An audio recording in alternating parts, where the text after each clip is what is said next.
The roar of the Cessna faded, swallowed by the endless white silence of Antarctica. The engine's final sputter echoed across the frozen expanse, a sound that marked both an ending and a beginning. As Ethan Guo touched down on Antarctica's icy runway, the wheels of his small plane skidded gently across the glassy surface, leaving faint tracks in the snow that would soon be erased by the wind. This was his final stop in a record-breaking solo flight, a journey that had taken him across continents, over stormy seas, and through the kind of isolation that most people only read about in adventure novels. He was just 19 years old, his face drawn with fatigue, his body aching from days in the cramped cockpit. Yet beneath the exhaustion, a spark of hope and pride glimmered in his eyes.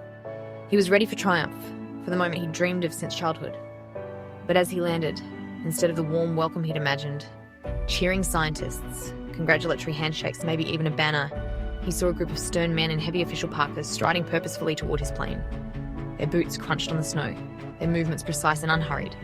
Their faces were hard, their eyes cold and unreadable, reflecting the harshness of the landscape itself.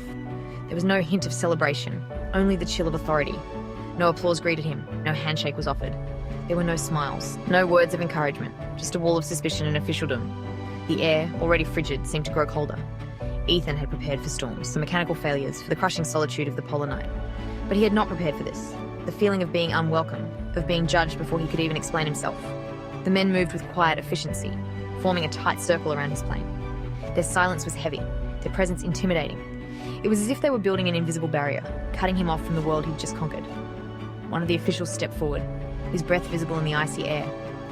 He began to read from a stack of documents, his voice flat and unyielding. He spoke of regulations, of international treaties, of Chilean territorial claims, words that seemed out of place in this wild, untouched land. The words washed over Ethan in a blur of legal jargon. He tried to focus, to understand, but the language was foreign, the intent unmistakable. He was not being welcomed, he was being interrogated. Still strapped into his seat, Ethan could only stare in disbelief. The cockpit, once a sanctuary, now felt like a cage. His hands gripped the controls, knuckles white, as if holding on to the last shreds of his dream. He had flown across the world for a cause, to inspire, to prove that youth and determination could achieve the impossible. But now, instead of celebration, he was met with accusation. The dream he had nurtured for years was unraveling before his eyes. He was being detained. His plane, his only lifeline in this frozen wilderness, was grounded, its propellers stilled by bureaucracy. The vast freedom of Antarctica, the very thing that had called to him, now felt like a prison. The endless white stretched in every direction, indifferent to his struggle. He was just a kid who had tried to do something good, to make a mark on the world. Now, he found himself caught in a geopolitical game far bigger than any solo flight. The weight of international politics pressed down on his shoulders, heavier than any storm he had faced in the sky. The fight he had trained for, the battle against the elements, the test of his own endurance, was over. In its place was a new, unexpected battle, one of patience, of negotiation, of waiting for decisions made far away by people he would never meet. The silence of Antarctica, once a companion on his journey, was now the silence of uncertainty. Alone on the ice, surrounded by strangers and suspicion, Ethan faced the hardest challenge yet. Not the journey itself, but what would come next. Before Antarctica, before the endless white and the biting wind, before the world would know his name, there was just a boy with a dream. Ethan was just a kid obsessed with flight. While other children played games or chased after fleeting hobbies, he found himself mesmerized by the miracle of flight, his eyes always searching the sky for the next passing plane. He saw not birds, but the science of lift and drag, the invisible forces that made the impossible possible. Every takeoff was a lesson, every landing a mystery to unravel. The airport near his home became his playground, a place where he could watch, listen, and learn. Blueprints and maps covered his bedroom walls, transforming his small space into a command centre for his imagination.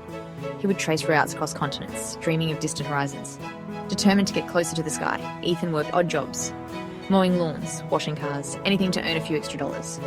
Every cent he saved was a step closer to his first flying lesson, a ticket to freedom.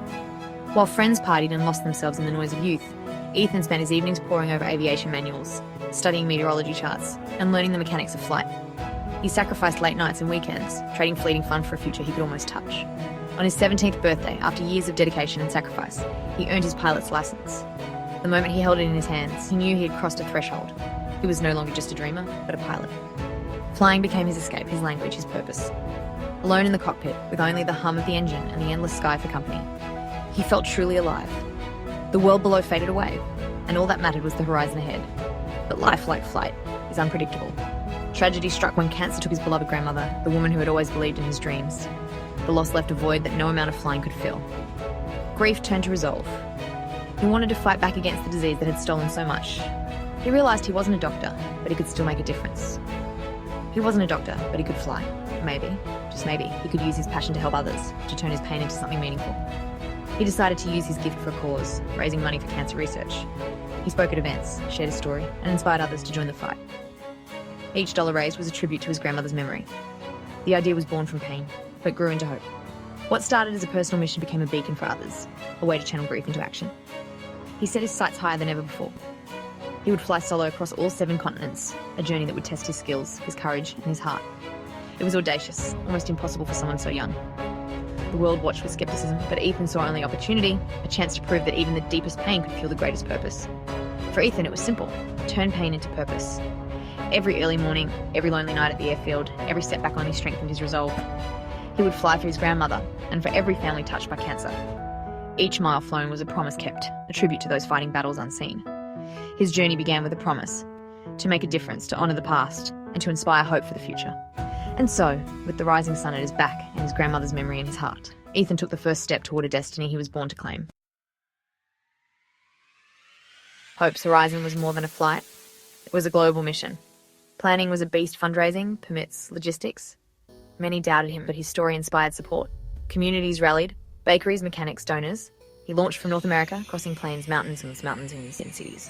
South America brought jungles and ancient ruins. Africa, deserts and savannas. Europe and Asia offered history and wonder. Australia, a sunburned challenge. Each continent tested his skill and endurance. He shared his journey online, connecting millions. Donations for cancer research soared. He became a storyteller, not just a pilot. People followed not just a flight, but a story of hope. With every mile, he proved one person can make a difference.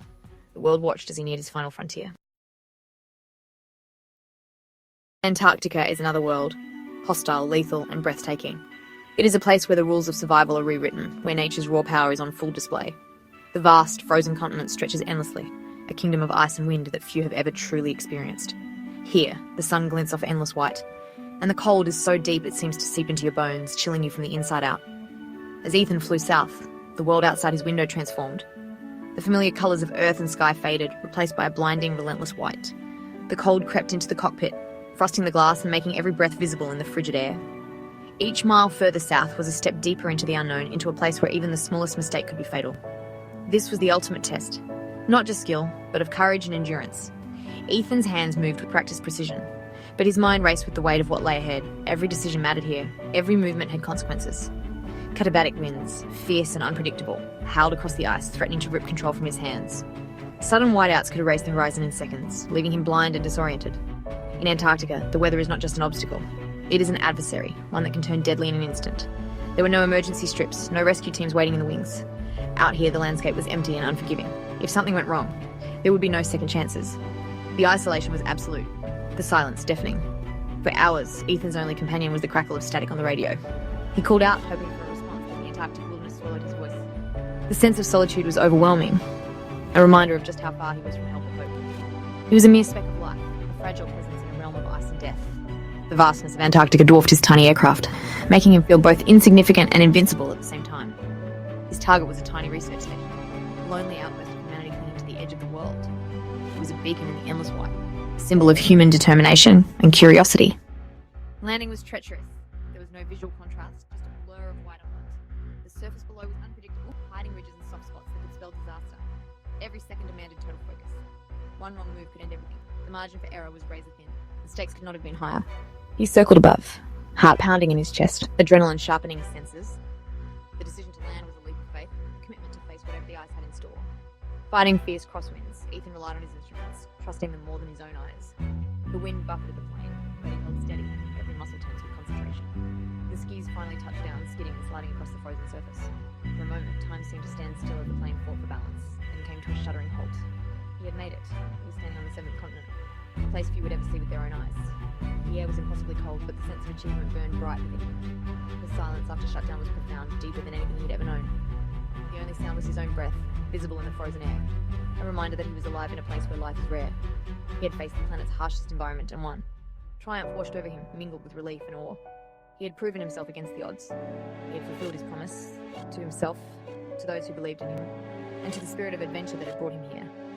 Antarctica's brutal embrace had tested him, but he had emerged victorious, forever changed by the experience. Ethan's victory was shattered by the arrival of Chilean officials. He thought he had all the right permits, But Antarctica's rules are a legal maze. The Antarctic Treaty preserves peace, but overlapping claims create confusion. Nations enforce their own rules in their sectors. Ethan, focused on flying, had stepped into a geopolitical minefield. His paperwork, solid at home, was dismissed here. He was caught between cross lines of communication. In Antarctica, any protocol slip is serious. The officials weren't malicious, just enforcing their rules. For Ethan, it felt like betrayal. He came as a symbol of hope, now labelled a rule breaker. The lead official approached, demanding Ethan's entry permit. Ethan presented his documents: flight plans, permits, correspondence. The official dismissed them. Not valid here. This is Chilean territory. Ethan tried to explain his mission, but it didn't matter. The officials cared only for procedure and jurisdiction. His inspiring story was irrelevant. He was an unauthorised pilot. Helplessness set in. His aircraft was secured, his communication restricted. Escorted to a small building, he waited, alone. The vast continent shrank to a sterile room. Hope curdled into fear. Would he be arrested? Would his plane be lost? He'd faced storms and solitude, but always had control.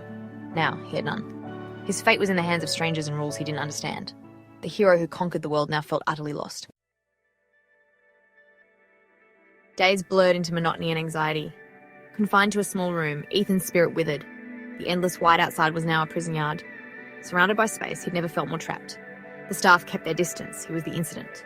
Bureaucratic answers offered no clarity. Every day was limbo, waiting for a decision. The psychological toll was immense. This was not solitude of purpose, but imposed isolation. Doubt crept in. Had he been naive? He feared his mission would be forgotten, overshadowed by politics. He worried for his plane, exposed on the ice. It was more than a machine. It was his partner. The thought of losing it was a pain as sharp as the Antarctic wind. News of Ethan's detention spread, and the story changed. It became David versus Goliath, a young idealist against the machinery of government. Ethan represented courage and hope. The authorities called bureaucracy. Clash was human aspiration versus state power. Antarctica, meant for peace, became a stage for conflict. Ethan's plight exposed the tension beneath the Antarctic Treaty. Even here, you can't escape politics. The world rallied. Petitions, hashtags, headlines. People saw injustice in punishing a hero for doing good. Ethan, isolated, became a symbol of the fight against faceless bureaucracy. His story was now bigger than his flight. Ethan Guo's story is about the power of the human spirit. The biggest obstacles aren't always physical, they're the systems we build. He turned grief into hope, uniting people across borders.